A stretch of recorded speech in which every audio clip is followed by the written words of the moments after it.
Hello students, line and plane के इस part 2 में आपका बहुत बहुत स्वागत है। पार्ट 1 में कुछ क्वेश्चन हमने कंप्लीट किए, शॉर्टकट भी सीखा, ऐसे नॉर्मल मेथड से भी सॉल्व किए। बस क्वेश्चन सॉल्व करने का अप्रोच सही होना चाहिए, स्पीड होना चाहिए, एक्यूरेसी होना चाहिए, आप क्वेश्चन फटाफट कर सकते हैं। तो आज इस पार्ट 2 में उसके आगे का कुछ क्वेश्चन हम लोग लेते हैं और देखते हैं इस पार्ट 2 में किस टाइप के क्वेश्चन हैं और कैसे हम लोग कर सकते हैं। कोशिश करेंगे कि जो क्वेश्चन शॉर्टकट से आएंगे उसको शॉर्टकट से करेंगे, नहीं तो बाकी तो अपना नॉर्मल मेथड है ही है। चलिए बिना देर किए हुए हम लोग आते हैं पहले क्वेश्चन पे। तो पहला क्वेश्चन आपके सामने है, the angle between lines whose direction cosines satisfy the equation L plus M plus N equal to 0 and L square minus M square minus N square equal to 0 is। अब question को एक बार read किया, खट से उसका information आपको समझ में आना चाहिए। भाई इसमें बोल रहा है कि दो लाइन है और दोनों लाइन का जो डायरेक्शन कोसाइंस होगा ये दो इक्वेशन को सेटिस्फाई कर रहा है। एक इक्वेशन ये आपको दिया है and second one is given that L square minus M square minus N square equal to 0। ये दो इक्वेशन दिया है, बोल रहा है कि जो दो लाइन है दोनों का डायरेक्शन कोसाइंस ये दोनों इक्वेशन को सेटिस्फाई कर रहा है। तो आप बताओ दोनों लाइन के बीच एंगल कितना बनेगा। अगर किसी तरह से दोनों लाइन का डायरेक्शन कोसाइंस मिल जाता तो हमको तो फार्मूला मालूम है कि हम लोग एंगल कैसे निकालते हैं। आओ जल्दी जल्दी देखते हैं। पहला इक्वेशन दिया है L plus M plus N equal to 0, ये मान लिया इक्वेशन 1 है। सेकेंड इक्वेशन दिया है L square minus M square minus N square equal to 0, इसको हमने मान लिया सेकेंड इक्वेशन। अब कोशिश ये करना है कि दोनों लाइन का डायरेक्शन कोसाइंस मिल जाए। अगर आपको याद होगा तो ऐसे ही क्वेश्चन हमने स्टेट बोर्ड में किया था। आओ कुछ उसी अप्रोच से इसको करते हैं। अब ध्यान से देखो, अगर फर्स्ट इक्वेशन से मैं L की वैल्यू निकाल लूं तो ये दोनों देखो राइट हैंड साइड में जाएंगे तो minus of m plus n हो जाएगा। इसको हमने मान लिया इक्वेशन नंबर 3। अब ये L की वैल्यू जो निकाला in terms of m and n, ये वैल्यू उठा के इक्वेशन नंबर 2 में रख दो। इक्वेशन नंबर 2 क्या है, L स्क्वायर, तो L की जगह मैं रख दूंगा minus of m plus n, इसका whole square minus m square minus N square equal to 0। ये देखो m प्लस एन निगेटिव है और इसका स्क्वायर करना है, और अगर निगेटिव नंबर का स्क्वायर करते हैं तो पॉजिटिव हो जाता है। इसका मतलब ये होगा m प्लस एन का square minus M square minus N square, this is equal to 0। अब इसमें अगर a प्लस बी का होल स्क्वायर लगा दूं तो आ जाएगा m square plus 2mn plus N square, और ये दोनों टर्म ऐसे लिख लो minus N square equal to 0। अब यहां जरा ध्यान से देखो, ये plus m square minus M square से कैंसिल हो गया, plus N square minus N square से कैंसिल हो गया, तो यहां क्या बच रहा है 2mn equal to 0। 2mn equal to 0, 2 को इधर कर दो 0 अपान टू 0, इसका मतलब m into n equal to 0 आ गया। अब ऐसा हम लोगों ने क्वाड्रेटिक इक्वेशन में बहुत सारे क्वेश्चन सॉल्व किए हैं, mn 0 आया तो इसका मतलब हो गया m इक्वल टू 0 और n इक्वल टू 0। बस ये चीज याद रखो। अब अगर m इज इक्वल टू 0 है, m इज इक्वल टू 0 है तो ये वाला इक्वेशन जरा ध्यान से देखो। कौन सा इक्वेशन देखने बोल रहा हूं, इक्वेशन नंबर 3। इक्वेशन नंबर 3, अब हम इसको ले रहे हैं when m is equal to 0 then from equation 3। तो इक्वेशन 3 से बताओ L की वैल्यू क्या आ जाएगी। L की वैल्यू माइनस m की जगह मैं 0 ले रहा हूं, ये देखो m जब 0 रखोगे तो ये हो जाएगा क्या 0 प्लस n, इसका मतलब L की वैल्यू आ गई माइनस ऑफ n। बस ये ध्यान में रखो। अब हमको दोनों लाइन का, हमारे मन में क्या चल रहा है कि दोनों लाइन का किसी तरह से डायरेक्शन कोसाइंस निकल जाए। अब पहली लाइन का direction cosines L m n। अब यहां देखो जो हमने निकाला L पहले लिखा है और L की वैल्यू आपने क्या निकाला सर, माइनस n निकाला। इसके बाद m है, m की वैल्यू क्या है सर 0 है, और यल यम यन, ये तो यन ऐसे ही रहेगा। अब कुछ नहीं करना है, इसको ना यन से डिवाइड कर दो, तो -1 आ गया, 0 आ गया, 1 आ गया। ये जो पहली लाइन का डायरेक्शन कोसाइंस हमने निकाला, अब कुछ मत करो, इसको आप बोल दो भाई पहली लाइन का जो डायरेक्शन कोसाइंस है मैं उसको L1 M1 और N1 से डिनोट कर रहा हूं। ये हमको पहली लाइन का डायरेक्शन कोसाइंस मिल गया। ऐसे ही हम दूसरी वाली लाइन का भी डायरेक्शन कोसाइंस निकालेंगे। ध्यान देना, एक कंडीशन अभी बाकी है। m इज इक्वल टू हमने 0 रखा, पहली लाइन का डायरेक्शन कोसाइंस मिल गया, और n भी 0 है, इसको भी आओ इक्वेशन 3 में रख देते हैं। एंड अगेन फ्रॉम इक्वेशन 3, तो यल इज इक्वल टू बताओ minus of m plus n है, और n की वैल्यू 0। ये देखो, तो इसका मतलब यल की वैल्यू क्या आ गई सर, यल की वैल्यू -m आ गई। अब दूसरे लाइन का आप डायरेक्शन कोसाइन लिख लो, यल m n। अब यहां देखो यल की वैल्यू आपने क्या निकाला, -m, तो यहां पर हमने लिख दिया -m, और यल यम तो यम ही रहेगा, और n की वैल्यू इसमें आपने क्या रखा है सर, इसमें तो n की वैल्यू 0 रखे थे। ओके, अब इसको ना m से डिवाइड कर दो, ये हो जाएगा -1, यहां 1, यहां पर 0। ये सेकेंड लाइन का डायरेक्शन कोसाइंस है, तो ये इसको आप लिख दो L2 M2 N2। ये सेकेंड लाइन का डायरेक्शन कोसाइंस हो गया। अब अगर दोनों लाइन का डायरेक्शन कोसाइंस मिल गया तो अपने को एंगल निकालने का फार्मूला मालूम है। तो हमने निकाल लिया भाई L1, एक मिनट, हमने निकाला L1, वापस से लिख ले रहा हूं M1 N1। पहली लाइन का डायरेक्शन कोसाइंस क्या निकाला सर, -1 0 1, हमने निकाला -1 0 1। सेकेंड लाइन का L2 M2 N2, second line का डायरेक्शन कोसाइंस क्या निकाला है, -1 1 0, -1 1 एंड 0। अब अगर दोनों लाइन के बीच मान लो एंगल थीटा है, तो फार्मूला अपने को याद होना चाहिए, cos थीटा इज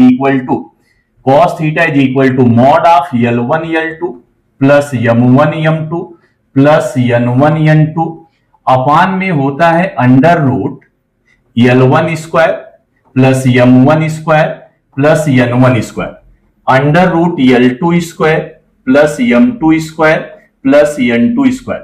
ये फार्मूला है। आओ फार्मूला अप्लाई करें, L1 into L2, L1 L2, ये देखो L1 है L2 है, -1 इंटू -1 करोगे +1 आएगा, 1 इंटू 0 करोगे यहां पर 0 आएगा, 0 इंटू 1 करोगे 0 आएगा। इसका स्क्वायर रूट निकालो, sorry, under root L1 square plus M1 square plus N1 square, तो -1 का स्क्वायर 1, 0 का स्क्वायर 0, और ये 1 का स्क्वायर हो जाएगा 1। यहां पर कितना आ जाएगा, -1 का स्क्वायर 1 आएगा, 1 का स्क्वायर 1 आएगा, 0 का स्क्वायर आ जाएगा 0। तो न्यूमरेटर में देखो 1 आया, ये देखो √2 आएगा, √2, एंड दिस इज आल्सो √2।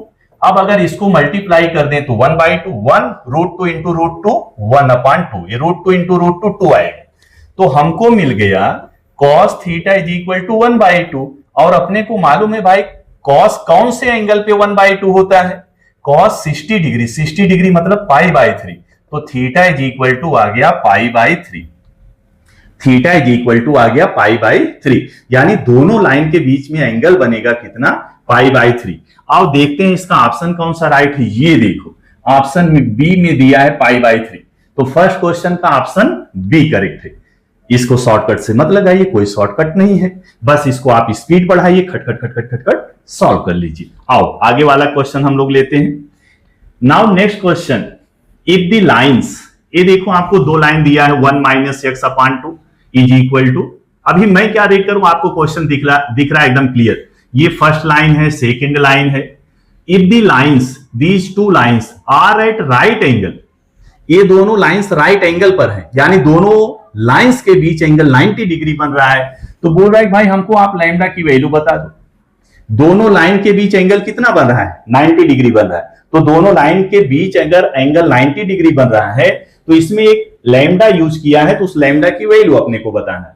अच्छा पहली लाइन देखो क्या लिखा है, 1 - x/2 is equal to 7y + 4/2 lambda is equal to 2z - 5/2। ये फर्स्ट लाइन है, this is the first line, ये इधर कर लिया, ये फर्स्ट लाइन है। एंड सेकेंड लाइन क्या दिया है 7 माइनस 7x अपान दिया है 3 lambda, this is equal to y minus 1 upon 7 is equal to दिया है 6 माइनस z अपान 5। ये दो लाइन है, ये जो इक्वेशन दिया है लाइंस का किससे मिलता जुलता इक्वेशन दिख रहा है, कार्टेशियन फॉर्म से। और कार्टेशियन फॉर्म अगर आपको बताऊं तो कैसा होता है, x minus x1 upon a is equal to y minus y1 upon b is equal to z minus z1 upon c होता है। इसी टाइप का इक्वेशन होता है। अगर ऐसे दो इक्वेशन है अपने पास, इसका अगर मैं ये direction ratio a1 b1 c1 मान लूं, a1 b1 c1, और ऐसे ही मैं दूसरा इक्वेशन लिख दूं, दूसरी लाइन का इक्वेशन लिख दूं, तो उसके डिनोमिनेटर में a2 b2 c2 लिखूंगा। अगर दो लाइन परपेंडिकुलर है, तो दो लाइन अगर परपेंडिकुलर है तो अपने को कंडीशन मालूम होना चाहिए भाई, a1 a2 plus b1 b2 plus c1 c2 is equal to क्या होता है, 0 होता है। हमने एक ही लाइन लिखा है, अगर दूसरी लाइन लिख दूं x minus x2 upon a2 is equal to y minus y2 upon b2 is equal to z minus z2 upon b2, चलो लिख दिया। ये दो लाइन है, अगर दोनों लाइन परपेंडिकुलर हैं then a1 a2 plus b1 b2 plus c1 c2 equal to 0 होता है। ये कंडीशन है, लेकिन शर्त यह है कि क्या आप a1 b1 c1 निकाल सकते हैं क्या, बिल्कुल नहीं, अभी निकाल ही नहीं सकते, क्योंकि जब इक्वेशन इस फॉर्म में होगा तभी हम कंपेयर कर सकते हैं। इस फॉर्म की खास बात क्या है, ये देखो x इसका कोएफिशिएंट 1 है, y का कोएफिशिएंट 1 है, z का कोएफिशिएंट 1 है और ये प्लस में है। अगर आप ये दिए हुए लाइन का इक्वेशन को वैसे आप कन्वर्ट करते हैं तब आप कंपेयर करके a1 b1 c1 निकाल सकते हैं। अगर यहां पर देखो, अगर मैं इसको ऐसे बनाना चाहता हूं, यहां देखो माइनस x है, ये प्लस x होना चाहिए। अगर मैं न्यूमरेटर को माइनस से मल्टीप्लाई कर दूं डिनोमिनेटर को, अगर न्यूमरेटर को माइनस से मल्टीप्लाई करूं तो ये माइनस एक्स क्या हो जाएगा प्लस एक्स, ये प्लस 1 क्या हो जाएगा माइनस 1। न्यूमरेटर में मल्टीप्लाई किया माइनस से तो ऐसा हो गया। अब अगर आपने न्यूमरेटर में किया है तो डिनोमिनेटर में भी करना है, ये 2 है, माइनस से मल्टीप्लाई कर दिया -2। अब यहां देखो 7y, y का कोएफिशिएंट कितना होना चाहिए 1, यानी कि इसके न्यूमरेटर को मैं 7 से डिवाइड कर दूं तो न्यूमरेटर क्या है 7y प्लस 4, 7 से डिवाइड करोगे तो यहां आ जाएगा y प्लस 4 अपान 7। न्यूमरेटर को 7 से डिवाइड किया तो डिनोमिनेटर को भी करना है 2 लैम्डा अपान 7। आओ ये वाला देखते हैं, z का कोएफिशिएंट कितना होना चाहिए भाई 1 होना चाहिए, तो इसको मैं 2 से डिवाइड करूंगा। अगर मैं इसको 2 से डिवाइड कर दूं तो ये देखो यहां 2 कट जाएगा, -5 अपान 2, डिनोमिनेटर 2 है, इसको 2 डिनोमिनेटर 2 को 2 से डिवाइड करेंगे तो 1 आ जाएगा। इसका मतलब हमको a1, ये है हमारा a1, ये है b1, ये है c1, a1 b1 c1 अपने को मिल गया। ऐसे ही हम यहां से a2 b2 c2 निकालेंगे। आओ जरा ट्राई करते हैं कि ये कैसे निकलेगा। कंडीशन आपको याद हो गया, अब मैं कंडीशन हटा दे रहा हूं, याद रखो कंडीशन। इसको भी ना इसी फॉर्म में बनाना है, x माइनस x2 या x माइनस x1 कह लो।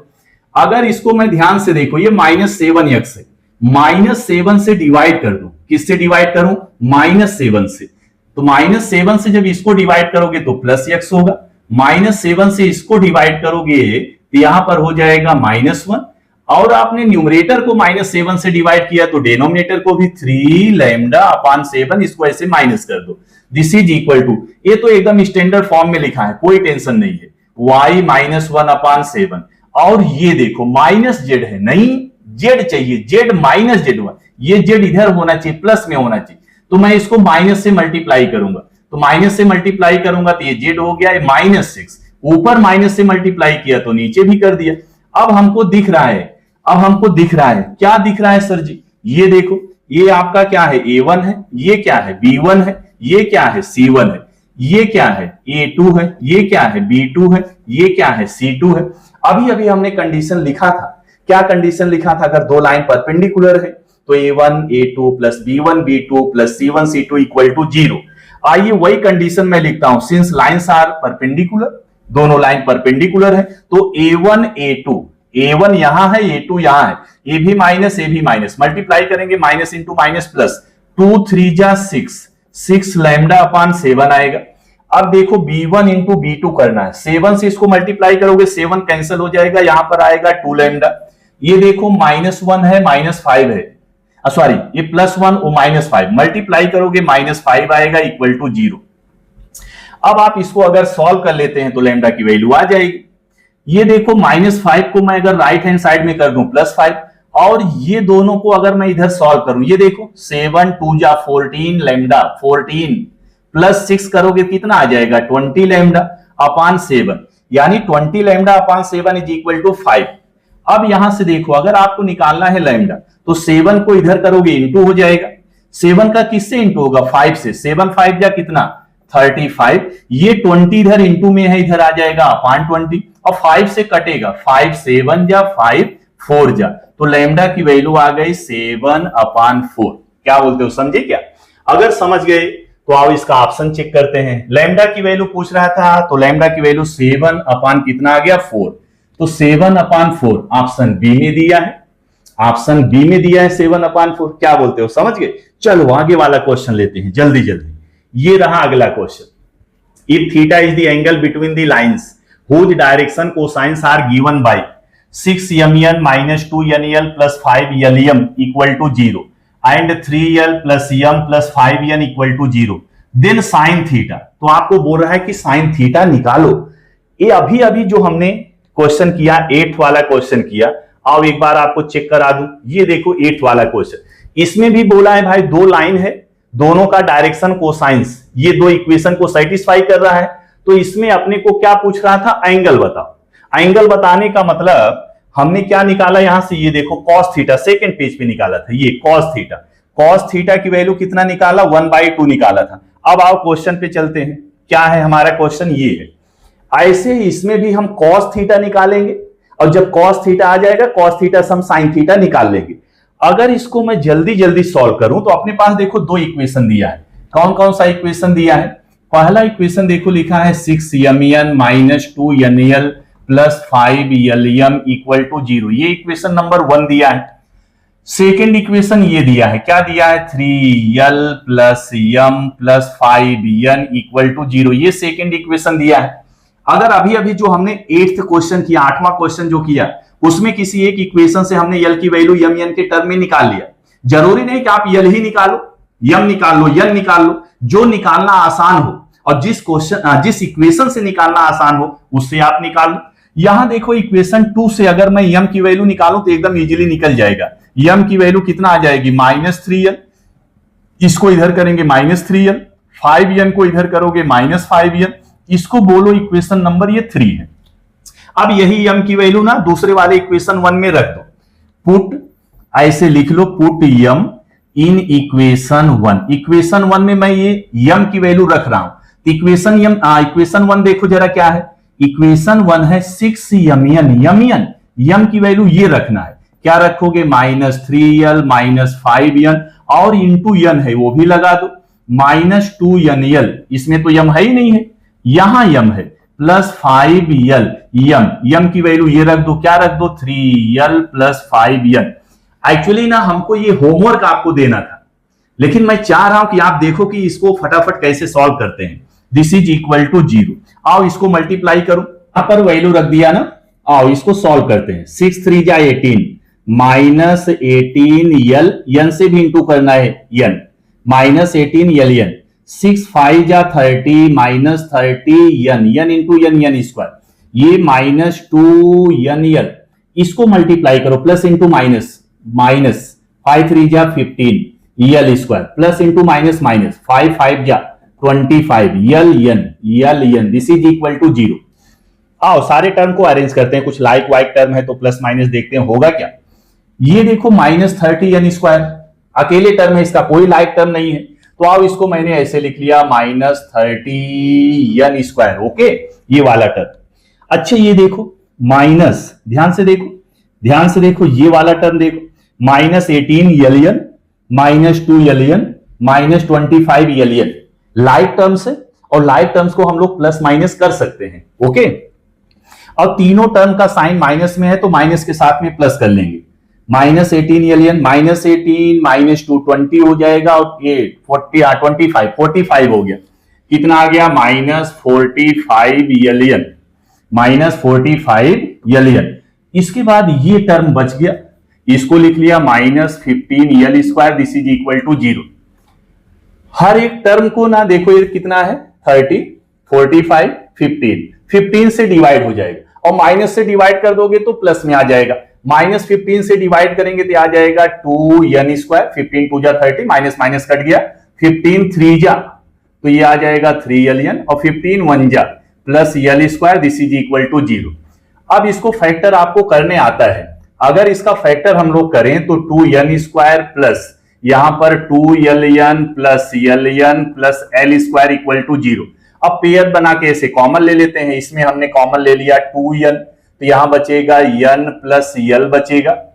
समझ में आ रहा है क्या? n बचा, 2n कॉमन लिया, l बचा। यहां पर अगर मैं l कॉमन ले लूं तो यहां बचेगा n plus l equal to 0। वापस से देखो n प्लस हमने n प्लस l कॉमन ले लिया तो बचा 2n plus l equal to 0। अब अगर इसको इक्वल टू 0 करो, अब शॉर्टकट में देखो, लिखने की जरूरत नहीं है। अगर आप इसको इक्वल टू 0 करोगे, इसको इक्वल टू 0 कर दिया तो ये आ जाएगा क्या, यहां से अपने को मिल जाएगा l इज इक्वल टू क्या, -n लिख दो। अच्छा, इसको जब आप इक्वल टू 0 करोगे तो यहां से आपको मिल जाएगा l is equal to -2n मिल जाएगा। अब क्वेश्चन नंबर 8 याद करो, ये दोनों वैल्यू ना इक्वेशन नंबर 3 में रखना, ये इक्वेशन नंबर 3 में। तो यहां पर मैं लिख रहा हूं फ्रॉम इक्वेशन, अब पहले ये वाली वैल्यू ले रहे हैं, when l is equal to -n, then from equation 3। तो इक्वेशन 3 में देखो क्या लिखा है, सर जी लिखा है m इज इक्वल टू क्या लिखा है, -3l लिखा है। l की जगह हम लोग क्या लिख देंगे, l की वैल्यू -n है, और इसमें क्या लिखा है -5n, ये हो गया -5n। ये देखो माइनस इंटू माइनस प्लस हो जाएगा, 3n माइनस 5n क्या आ गया सर जी, आ गया -2n आ गया। m की वैल्यू क्या आ गई, -2n। आओ अब आपको डायरेक्शन कोसाइन लिखना बताऊं, l m n, पहली लाइन का डायरेक्शन कोसाइन मान लिया l m n। आओ l की वैल्यू, ये देखो l की वैल्यू आपने क्या लिया था, -n, तो l की जगह मैं क्या लिख दूं, -n। और m ये देखो m की वैल्यू क्या आई, -2n आ गई, और ये देखो n तो n ही लिखा है। अब क्या करो, इसको n से डिवाइड कर दो, आ गया -1 -2, और यहां पर 1 आ जाएगा। और पहली लाइन का डायरेक्शन कोसाइंस मान लो L1 M1 N1, L1 M1 N1, ये पहली लाइन का डायरेक्शन कोसाइन।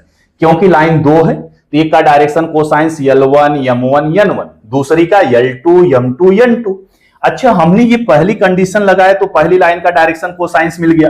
अब ये कंडीशन लगाएंगे, इसकी वैल्यू उसी इक्वेशन नंबर 3 में रखेंगे तो अपने को दूसरी लाइन का डायरेक्शन कोसाइन मिल जाएगा। l इज इक्वल टू क्या ले लो, -2n, किसमें रखना है, इक्वेशन नंबर 3 में। आओ तो ऐसे लिखेंगे from equation number 3। Equation number 3 में देखो क्या लिखा है, m is equal to -3n, क्या लिखा है -3n, और क्या लिखा है -5n लिखा है, -5n लिखा है। और कौन सा कंडीशन आप ले रहे हैं, l is equal to -2n, कौन सा कंडीशन ले रहे हैं, l is equal to -2n।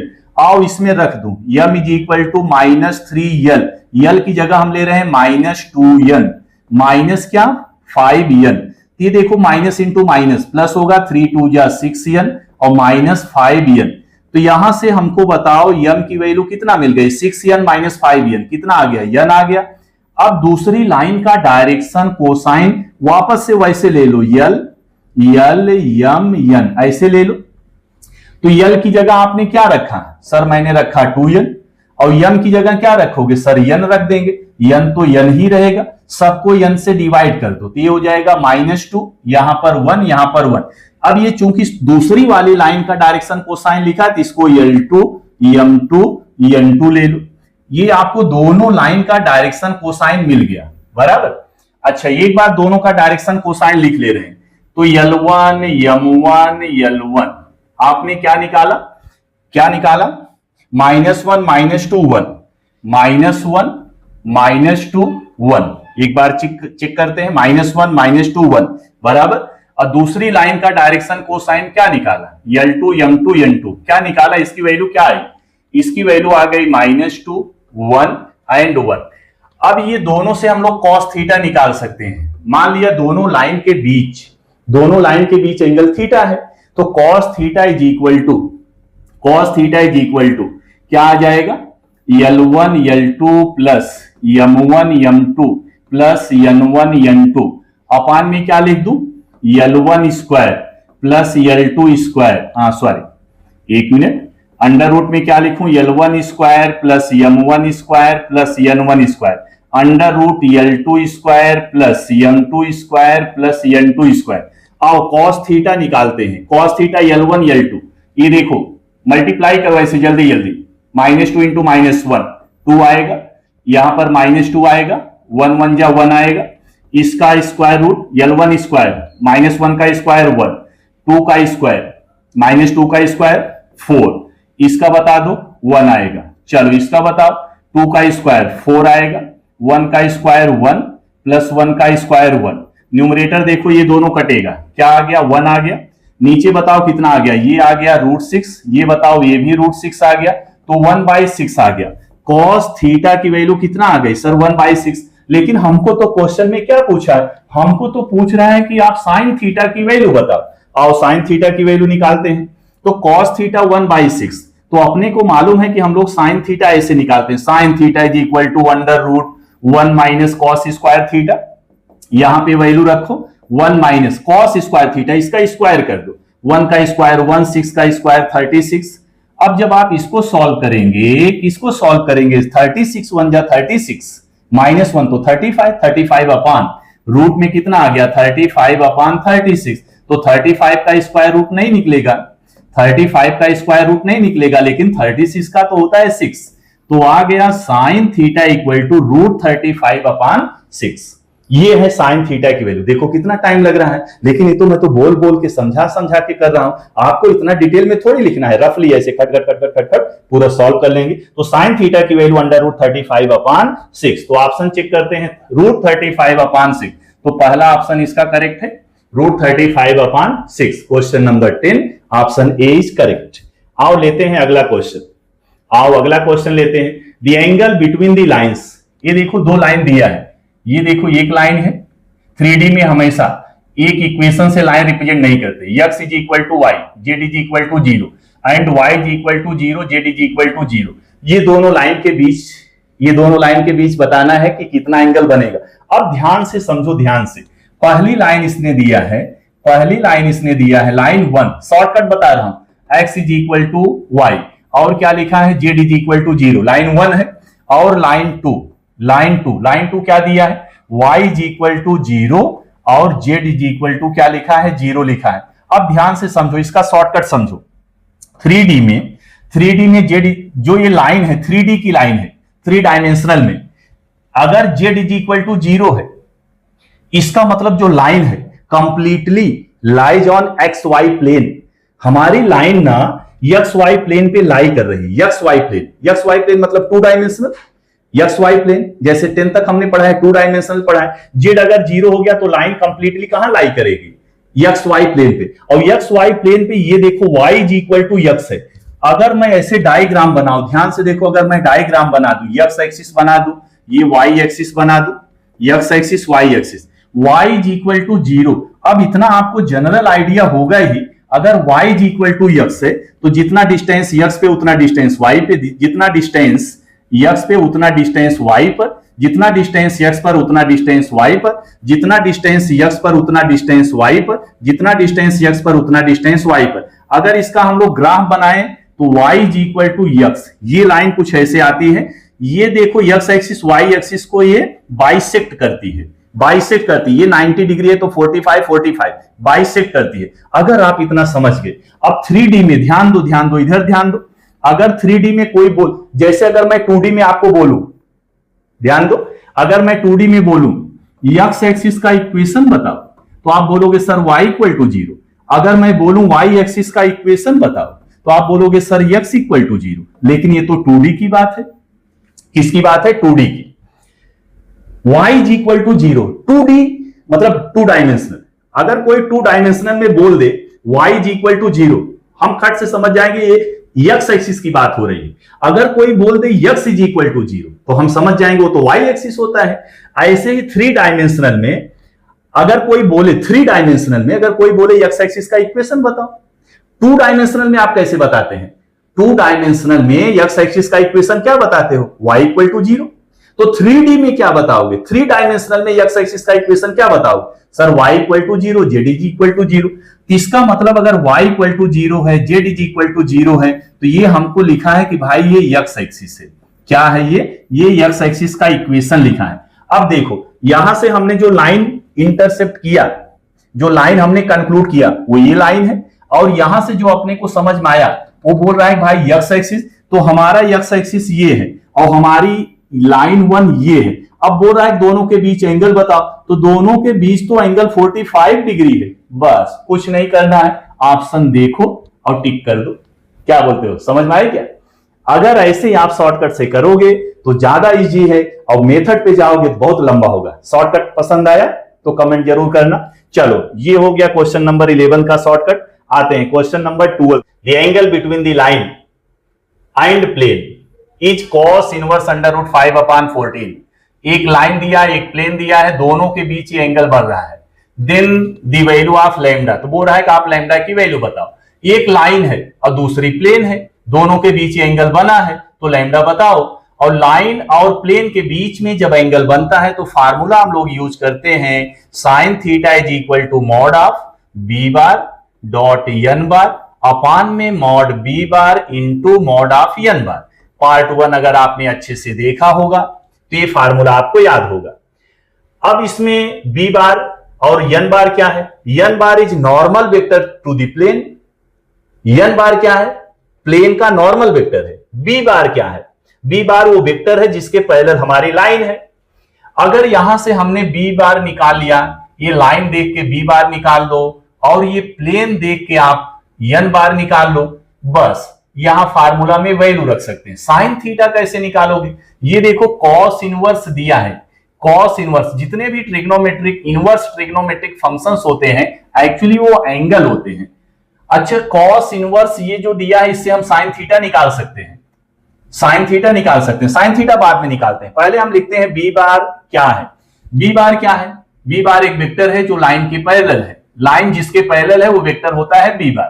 तो यहां से देखो x माइनस 0/1 लिख सकता हूं।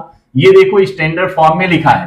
तो लाइन जिस वेक्टर के पैरेलल है उसका डायरेक्शन रेशियो 1 2 लैम्डा दिया है, यानी हम यही इक्वेशन देख के डायरेक्ट लिख सकते हैं कि sir B bar is equal to 1i cap plus 2j cap plus lambda k cap होगा। हाँ चलो लिख लिया। तो n बार यानी प्लेन का जो नॉर्मल वेक्टर है वो कैसे लिखोगे? प्लेन को देख के आपको लिखना है।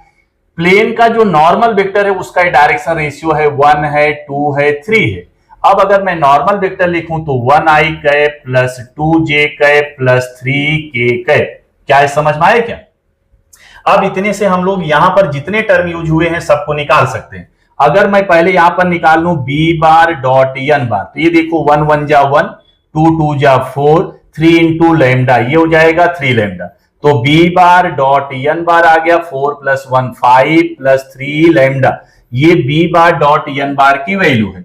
और फार्मूला में क्या यूज करोगे? Mod of B bar. आओ उसको भी निकाल लो। ये देखो मॉड ऑफ बी बार, चलो निकालते हैं इसको। Mod of B bar, mod of B bar यानी जो बी बार आपने लिखा इसका मैग्नीट्यूड बताओ। इसका मैग्नीट्यूड 1 का स्क्वायर 1, 2 का स्क्वायर 4 प्लस लैम्डा का स्क्वायर लैम्डा स्क्वायर। तो मॉड ऑफ बी बार क्या आ गया? √4 + 1 5 प्लस लैम्डा स्क्वायर, ये आ गया मॉड ऑफ बी बार। अच्छा, फार्मूला में और क्या लिखोगे? मॉड ऑफ एन बार लिखोगे। मॉड ऑफ एन बार बताओ। ये देखो एन बार है 1 का स्क्वायर और 2 का स्क्वायर प्लस किसका 3 का स्क्वायर, 3 का स्क्वायर 9। तो मॉड ऑफ एन बार बताओ कितना आ गया? 9 + 1 10 + 4 14 आ गया। अच्छा, राइट हैंड साइड में हमको क्या रखना है वो सब हमने निकाल लिया। ये साइन थीटा कहां से निकलेगा? अरे बाबू इससे निकलेगा कॉस इनवर्स। आओ क्या दिया है? Cos inverse √5/√14। अगर दोनों को अलग अलग लिख दूं, इसको भी रूट में इसको भी रूट में, ऐसे, या आपका मन करे तो एक ही साथ में लिखो, कोई प्रॉब्लम नहीं है।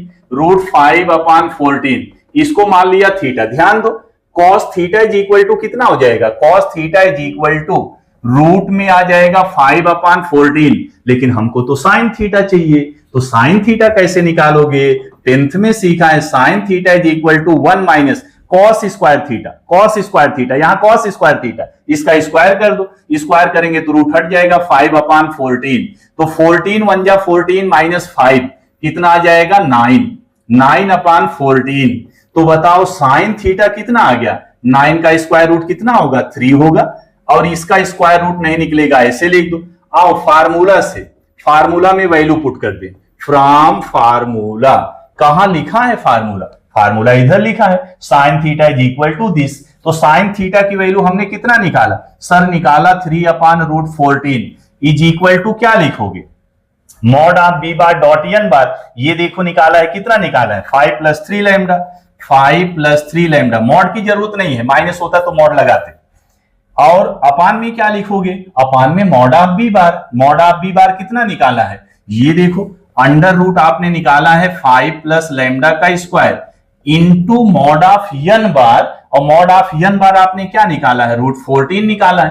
अब आपको ना जल्दी जल्दी सॉल्व करने आना चाहिए। इधर देखो अपान में √14 है, इधर इंटू में ये कैंसिल हो गया, बचा क्या, ये देखो अगर मैं इसको लेफ्ट हैंड साइड में ले लू, ये 3 से जाके इंटू हो जाएगा, कैसे 3 into √5 + lambda square is equal to, बताओ ये देखो इसको इधर ले गए, is equal to 5 + 3 lambda, is equal to 5 + 3 lambda. अब अपने को लैम्डा की वैल्यू निकालना है, किसकी वैल्यू निकालना है, लैम्डा की वैल्यू। उम्मीद है कि आप ईमानदारी से लगे होंगे, बोर नहीं होना है, इसी से आपकी लाइफ बनने वाली, इसी से आपका फ्यूचर बनने वाला है।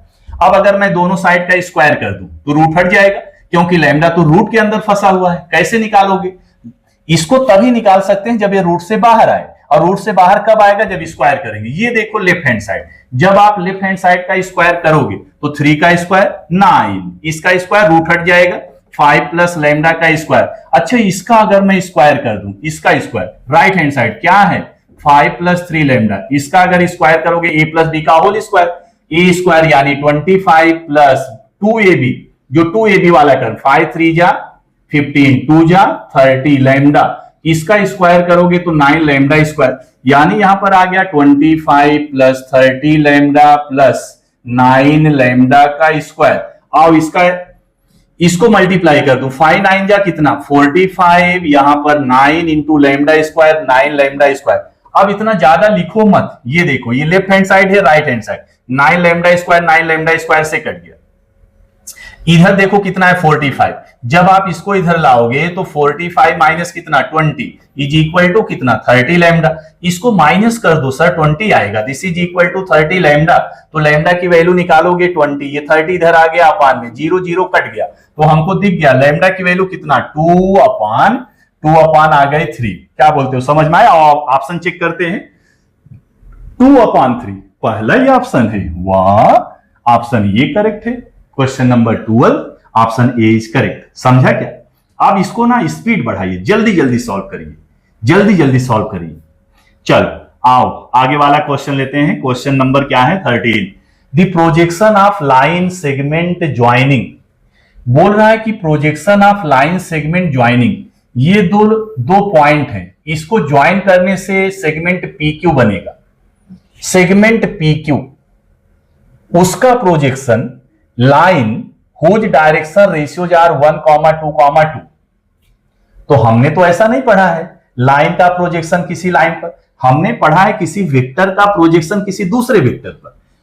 अच्छे ध्यान से देखो, ये जो P है Q है, अगर मैं यहां से PQ बार निकाल लू, क्या निकाल लू PQ बार, वेक्टर PQ बार, तो आपको मालूम है position vector of Q minus position vector of P।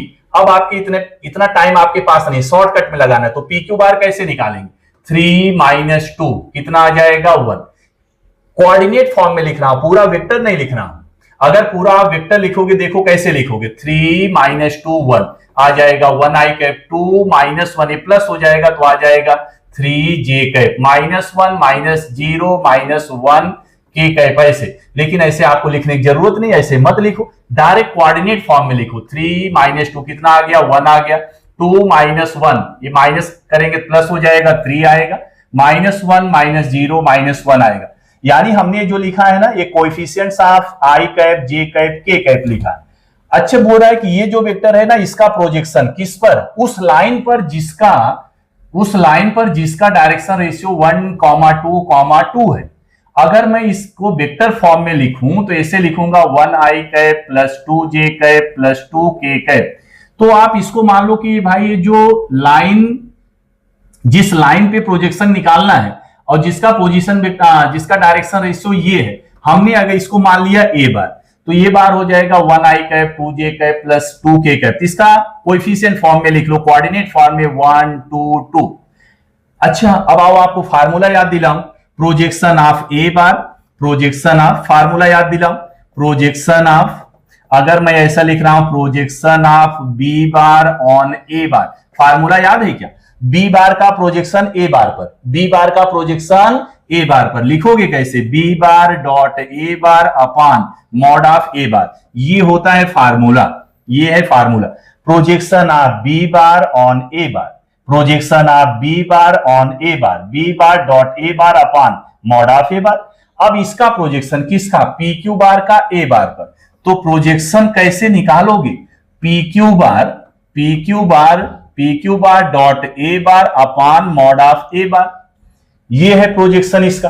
तो पी क्यू बार डॉट ए बार, यहां से देखो खट खट खट निकालो, 1 1 जा 1 प्लस 2 3 जा 6 -2 अपॉन मॉड ऑफ ए बार, इसका मैग्नीट्यूड निकालना, तो इसका मैग्नीट्यूड 1 का स्क्वायर 1, 2 का स्क्वायर 4, 2 का स्क्वायर 4, ऊपर देखो कितना आ जाएगा, ये देखो 6 + 1 7, 7 - 2 आ जाएगा 5, ये होगा 9, 9 का स्क्वायर रूट कितना आता है 3, तो 5/3, यानी कि प्रोजेक्शन कितना आ गया 5/3, ऑप्शन डी करेक्ट है। देखो कितना छोटा सा क्वेश्चन है, आप हार्डली 1 मिनट के अंदर इसको सॉल्व कर सकते हैं। मैंने आपको फार्मूला समझाया, ये समझाया, तो आपको ऐसे थोड़ी लिखना है, ये भी नहीं लिखना है, डायरेक्ट नहीं लिखना है, बस ये पी क्यू बार निकाल लिया, ये बार आपको दिख रहा है, डायरेक्ट ये सॉल्व करना है, तो 1 मिनट से कम टाइम में क्वेश्चन सॉल्व हो जाएगा। चलो आगे वाला क्वेश्चन लेते हैं, question number 14। If the planes are parallel, दोनों प्लेन, बोल रहा है कि दोनों प्लेन क्या है, पैरेलल है, then lambda plus mu bar की वैल्यू बताओ, दोनों प्लेन पैरेलल है। अब यहां पर थोड़ा सा कॉन्सेप्ट लगेगा, दोनों प्लेन क्या है, पैरेलल है। अच्छा ये बताओ, ये पहली प्लेन है, एक मिनट, ये देखो ये पहली प्लेन है, ध्यान दो ये पहली प्लेन है। अच्छा, प्लेन का इक्वेशन हम लोग ऐसे लिखते हैं, R bar dot N bar is equal to P, तो ये जो एन बार है इसका नॉर्मल वेक्टर है, इस प्लेन का नॉर्मल वेक्टर है एन बार। तो बताओ जो पहली प्लेन है, प्लेन 1, इसका नॉर्मल वेक्टर, दो प्लेन है तो इसके नॉर्मल वेक्टर को मैं n1 बार लिख दे रहा, तो बताओ इसका नॉर्मल वेक्टर क्या हो जाएगा, सर होगा 2i कैप माइनस लैम्डा जे कैप प्लस के कैप। अच्छा प्लेन 2 देखो जरा, प्लेन 2 देखो, ये दूसरी वाली प्लेन है, ये आर बार डॉट ये, इसका बताओ, इसका normal perpendicular vector, normal vector perpendicular vector दोनों एक ही है, तो क्या हो जाएगा 4i कैप माइनस जे कैप प्लस क्या म्यू के कैप हो जाएगा। ये देखो, ये दोनों प्लेन का हमने क्या निकाल लिया, नॉर्मल वेक्टर निकाल लिया। अब दोनों प्लेन का नॉर्मल वेक्टर हमने निकाल लिया, लेकिन इसमें बोला है कि दोनों प्लेन क्या है, दोनों प्लेन पैरेलल है। अब आप सोचो, अगर आपके पास दो प्लेन है और दोनों प्लेन पैरेलल है, दोनों प्लेन क्या है, पैरेलल, तो मेरा हाथ समझो ये प्लेन है, इसका नॉर्मल वेक्टर ये है और इसका नॉर्मल वेक्टर ये है, तो क्या दोनों नॉर्मल वेक्टर आपस में पैरेलल होंगे, दोनों नॉर्मल वेक्टर क्या होंगे, पैरेलल होंगे। यानी कि यहां से हम ये समझ सकते हैं कि ये जो n1 बार है, this is parallel to n2 bar, ये दोनों वेक्टर क्या है, पैरेलल है। तो हमने क्या समझ लिया, एक प्लेन इसका नॉर्मल, ये हाथ दूसरा प्लेन इसका नॉर्मल, दोनों प्लेन पैरेलल है, कुछ ऐसे है, ऐसे चाहे जैसे समझ लो, दोनों प्लेन पैरेलल। तो ध्यान से दोनों पेन देखो, ध्यान से, क्या दोनों पेन, यानी दोनों पेन क्या है, they are normal vectors of the parallel planes. तो क्या आपको दिख रहा है कि दोनों नॉर्मल आपस में पैरेलल है, दोनों नॉर्मल आपस में पैरेलल है। अब ध्यान दो यहां पर, आओ शॉर्टकट बताओ। अगर दो वेक्टर आपस में पैरेलल है, अगर दो वेक्टर आपस में पैरेलल है तो उनके कोएफिशिएंट का रेशियो सेम होता है। बस यहां से देखो 2/4 is equal to minus lambda upon -1 इसका कोएफिशिएंट इज इक्वल टू यहां पर 1/म्यू। बस ये कंडीशन याद रखो। ये देखो कट के कितना आएगा, 2 1 जा 2, 2 2 जा 4, यानी कि यहां पर आ गया 1/2। ये देखो माइनस माइनस कटेगा इज इक्वल टू लैम्डा। अगर मैं ये दोनों को एक साथ में ले लूं तो लैम्डा की वैल्यू 1/2। अब अगर मैं इसको इसके साथ में ले लूं, इसको मतलब किसको, 1/2 किसके साथ में, इधर 1/म्यू के साथ में। अब बताओ अगर इसको ऐसे क्रॉस मल्टीप्लाई करके निकालें तो म्यू की वैल्यू कितना आ जाएगी सर, 2 आ जाएगी। या तो इन्वर्टेंडो आपने 9th स्टैंडर्ड में पढ़ा है, म्यू की वैल्यू क्या आ गई, 2 आ गई। तो अपने को क्या पूछा है, लैम्डा प्लस म्यू पूछा है। तो भाई अपने को निकालना है लैम्डा प्लस म्यू। तो लैम्डा की वैल्यू 1/2, म्यू की वैल्यू 2, 2 2 जा 4 + 1 5, 5/2 आ जाएगा। 5/2 ऑप्शन